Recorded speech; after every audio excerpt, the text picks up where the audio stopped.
Bonjour à tous, alors aujourd'hui on va partir sur une vidéo pronom relatif. Donc le pronom va remplacer un nom, il est là pour le nom. Si vous avez pour le pronom personnel, le pronom réfléchi, j'ai fait une vidéo donc allez la voir. Ici le pronom relatif va introduire une phrase relative. Donc il va débuter une phrase secondaire qu'on appelle phrase relative. Avant de partir directement sur le pronom, j'aimerais juste, rendre attentif à, une règle sur la virgule. Donc la virgule, quand est-ce qu'elle est utilisée? En allemand, on peut faire une apposition. Par exemple, quand on dit: «Er ist schön, groß und schlank». OK? La virgule ici, elle va permettre de faire une apposition pour ne pas avoir 2 fois le und. Schön und groß und schlank, ce qu'on ne fera pas. La virgule peut aussi être utilisée entre 2 phrases. Par exemple, ich komme morgen, aber, aber, etc. Donc on va, avant par exemple un connecteur, et là je vous renvoie sur la vidéo sur la syntaxe. Par exemple, un connecteur, avant un while, une subordonnée ou un mot subordonnant, vous aurez une virgule. D'accord? Entre deux phrases, que ce soit deux phrases principales, parce que la première des deux phrases ici, elle est principale. La deuxième, elle introduit le while, introduit une phrase secondaire, mais on met une virgule jusqu'avant. Par contre, ce qu'on ne peut pas faire, et c'est pour ça qu'on a une exception avec la phrase relative, ce qu'on ne peut pas faire, c'est qu'on ne peut pas séparer une phrase principale, par exemple, en plein milieu. On le fait en français, mais on ne le fait pas en allemand. En français, on dira demain, virgule, etc. En allemand, ça ne fonctionne pas. En allemand, on dira morgen komme ich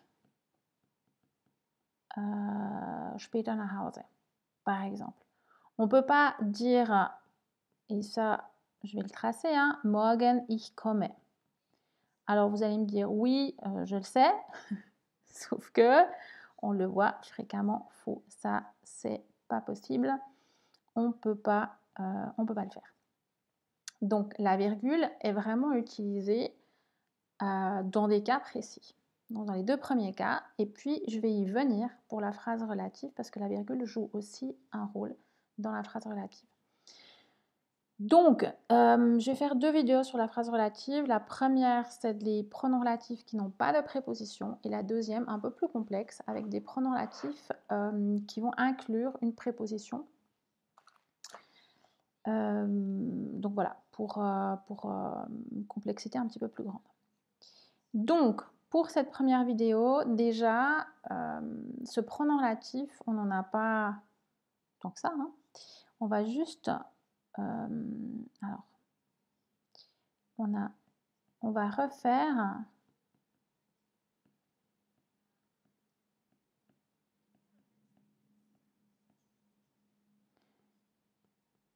nominatif, accusatif, datif, génitif. Moi, je vous enjoins de faire le tableau en même temps que moi. Bon, j'aurais pu laisser un peu plus de place, mais c'est pas grave, ça le fera quand même. Faites le tableau en même temps que moi, et puis remplissez-le. Sauf si vous ne les connaissez pas encore, mais si vous les connaissez, remplissez-les.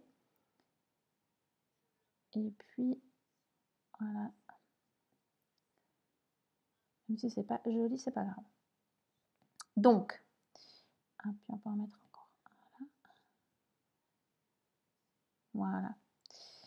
Donc, les pronoms relatifs. Les pronoms relatifs se ressemblent furieusement à l'article défini, mais la différence, c'est que l'article défini ne va pas pouvoir être seul dans une phrase.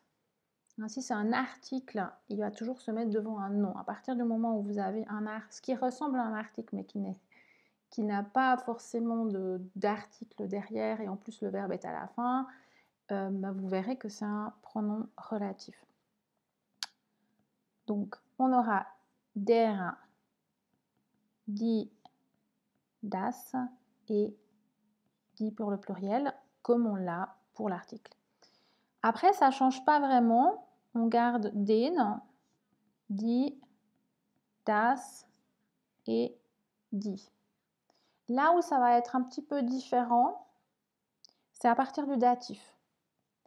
Alors, pas pour le singulier, parce que ça, ce sont des formes que vous connaissez. Hein, dem, der et puis dem. Là où ça va être un petit peu différent, c'est pour le pluriel datif, où on aura denen. Donc, c'est une forme. Alors, c'est une forme qu'on ne connaît pas en tant qu'article. Par contre, le en vient du fait que avec un article au datif pluriel, vous ajoutez en au nom. Donc voilà, il se retrouve ici. Et puis dans le génitif, ce qu'on va retrouver, c'est les deux S, dessen. Pour le féminin, ce sera deren avec un R, neutre dessen, et puis le pluriel deren. Donc ça, c'est pour le pronom relatif en soi. Donc ça, il faut simplement le connaître et le savoir. Ensuite, comment est-ce qu'on va l'utiliser? Alors, je vous parlais de la virgule avant parce que ça a sa raison d'être. Je vais vous faire une phrase. Si je dis meine Schwester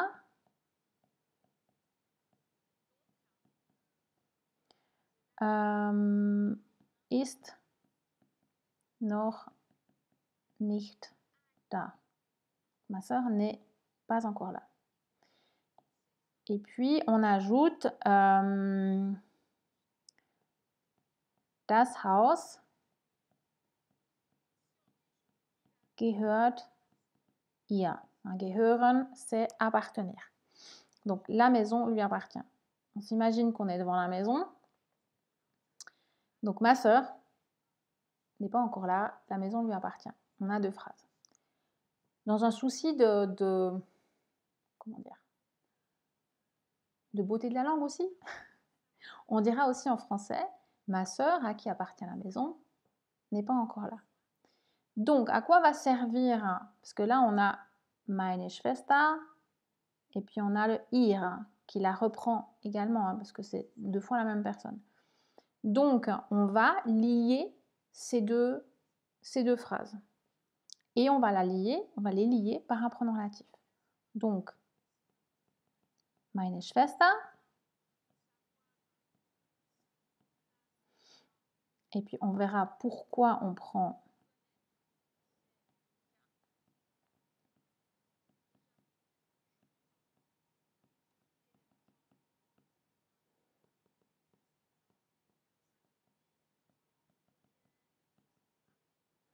donc meine Schwester, der, das Haus gehört, ist noch nicht da.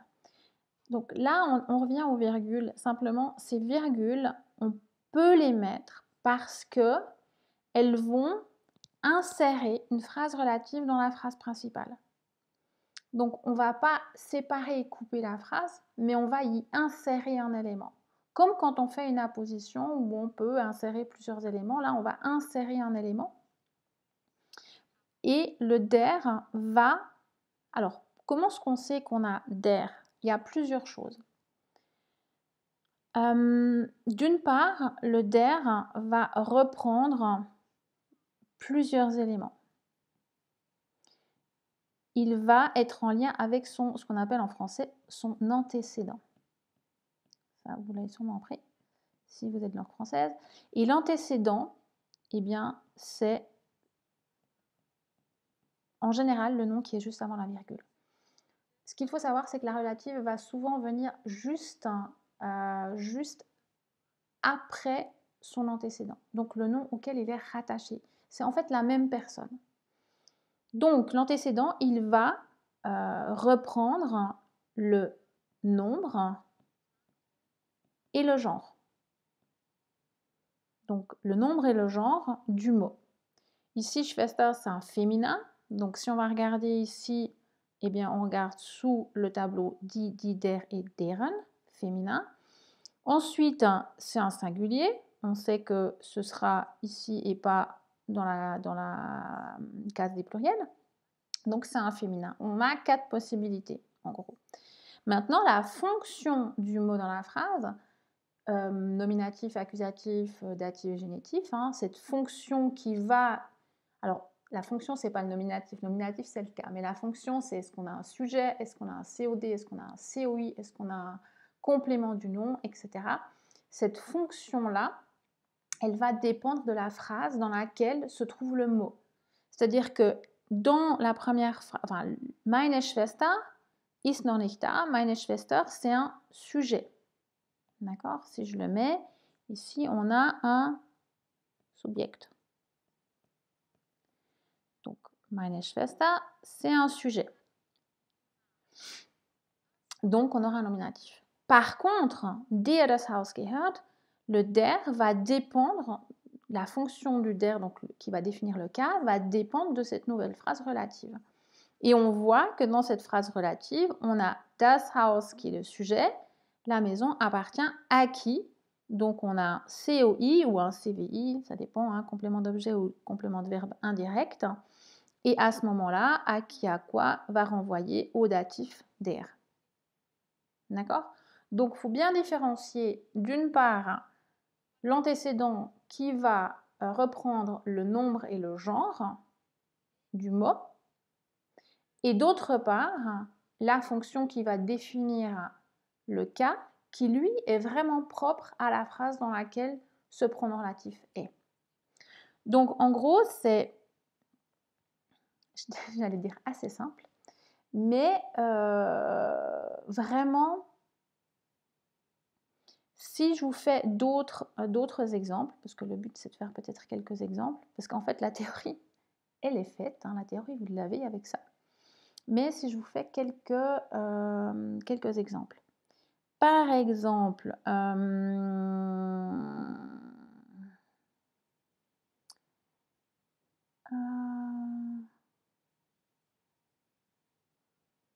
exemple simple. Mein Buch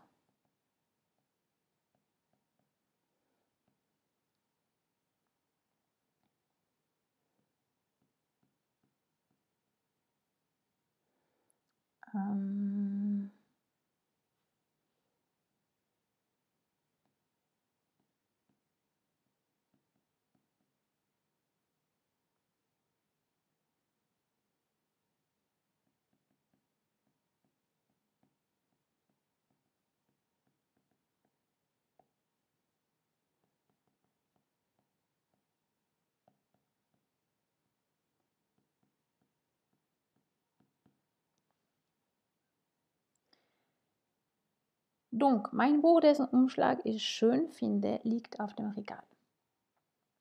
Ici, je vous laisse deviner, vous avez dessen, hein, si on regarde, on a du génitif. Donc, on ne peut, alors on sait déjà que c'est un masculin ou un neutre, mais comme dessen est en lien avec mein Buch et que ça reprend mein Buch, eh bien, forcément, on doit avoir un neutre et un singulier. Ensuite, ce qu'on voit avec un particulier ici, c'est que c'est mon livre dont la couverture, que je trouve belle, est sur l'étagère. Ce qu'on voit, c'est que si on décortique un peu, on dira der Umschlag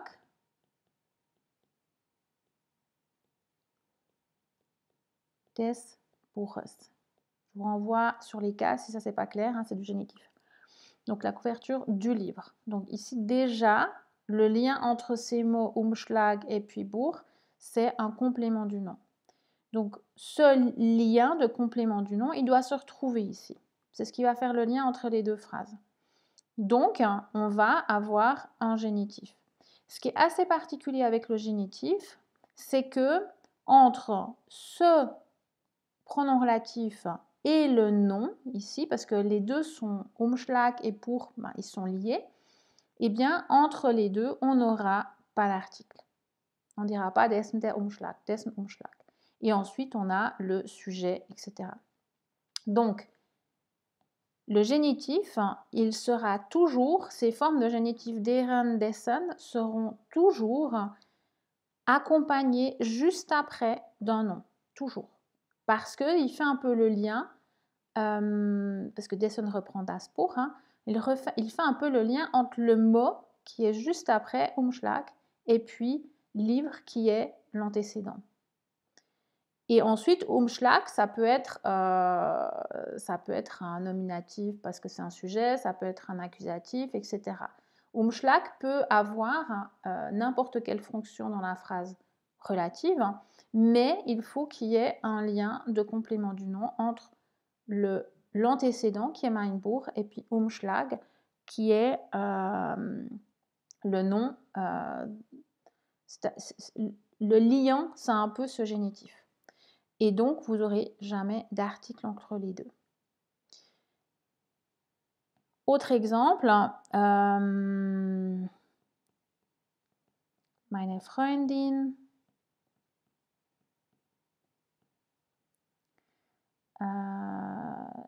der ich nicht mehr vertrauen kann,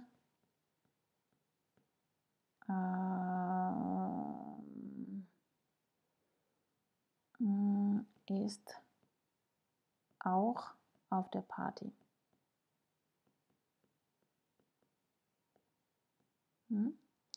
Donc, ici, der reprend Freundin. Donc, on sait qu'on a un féminin, on sait qu'on a un singulier, puisque l'antécédent, c'est Freundin.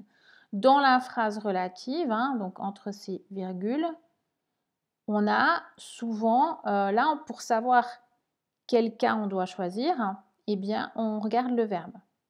C'est faire confiance. Faire confiance à quelqu'un. On sait qu'on a déjà un sujet. Je ne peux pas faire confiance à quelqu'un, à cet ami. Donc, plus datif, on aura un datif qui va dépendre du verbe vertrauen. Donc, ça va toujours fonctionner comme ça. Si on prend der Mann, je vous laisse réfléchir. Ich gestern gesehen habe, hat immer noch nicht telefoniert. Ok?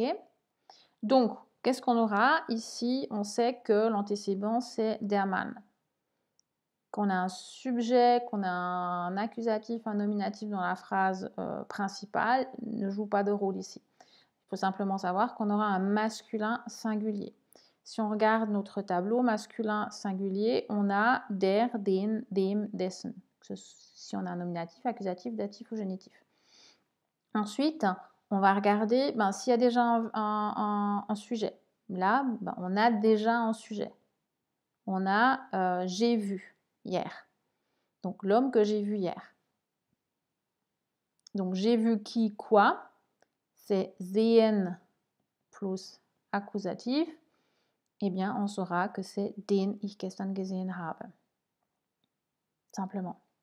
Donc, le den va être défini par sa fonction. Donc, l'accusatif va être défini par la fonction qu'il a dans la phrase relative. À savoir que, en général, vraiment, on met entre virgules. Il peut arriver dans certaines phrases qu'on n'ait pas forcément un sujet qui soit l'antécédent, mais que ce soit un mot qui vienne relativement à la fin de la phrase, que ce soit un accusatif, que ce soit un datif, ça c'est égal. Donc je vais essayer de vous trouver un exemple.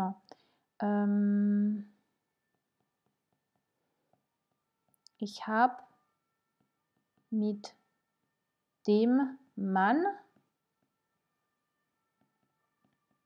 telefoniert. Alors, ici, il y a deux possibilités. Soit on sait que l'antécédent, ce sera Mann, dem Mann, mais on voit qu'on a juste encore un verbe à la fin de la phrase.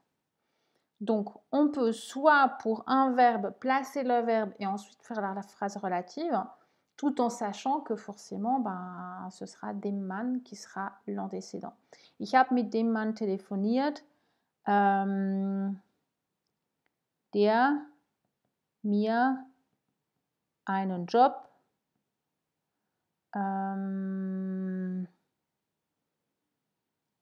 oder der mir, on va mettre autre chose,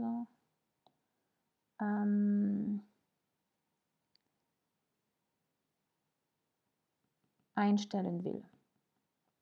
Donc, il veut me donner un job. Ok? On a cette possibilité de laisser le verbe dans la phrase principale avant la relative, tout en sachant qu'il y a peu d'autres possibilités. Enfin, on est très au clair sur le fait que l'antécédent, c'est des Mann. On pourrait aussi dire ich habe mit dem Mann, mais on le fait un peu moins. Ich habe mit dem Mann, der mich einstellen will, telefoniert. Ça va aussi, les deux sont possibles. J'opterai plus fréquemment pour ich habe mit dem Mann telefoniert, der mich einstellen will, que ich habe mit dem Mann, der mich einstellen will, telefoniert.